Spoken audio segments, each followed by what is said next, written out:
وداعا عصا السيلفي، فهذه الطائرة الصغيرة من دون طيار ستقوم بدورك. دوبي درون صنعتها شركة زيروتك الصينية وعرضتها ضمن فعاليات أسبوع الجايتكس للتقنية 2016. تتميز الطائرة بوزنها الذي لا يتجاوز 200 جرام وحجمها الشبيه بهاتف محمول كي يتمكن صاحبها من اصطحابها معه في كل الأوقات.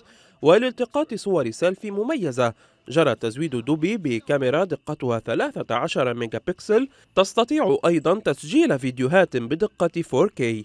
and it has the same size with your iPhone 6 Plus. حجم الطائرة مماثل لهاتف آيفون 6 بلس، وهذا سيعطيك فرصة لنقلها معك أينما ذهبت. نسعى لأن ننشر تقنية الطائرات من دون طيار لتصبح جزءاً من الحياة اليومية للمستهلكين. كل الطائرات الموجودة في السوق تلتقط الصور العامة، أما طائرتنا فمخصصة لالتقاط الصور الذاتية.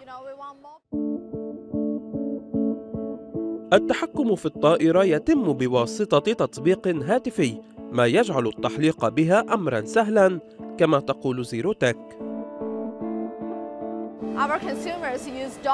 يمكن استخدام دوبي في العديد من السيناريوهات مثل المشي أو الجري أو السباحة، حيث تتحول الطائرة إلى مصور شخصي يرافقك في كل مكان.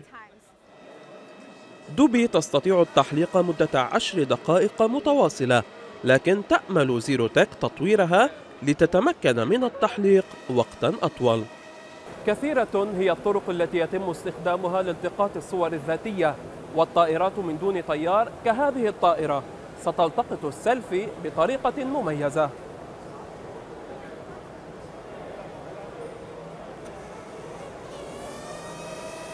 محمد عنتر، سكاي نيوز عربية، دبي.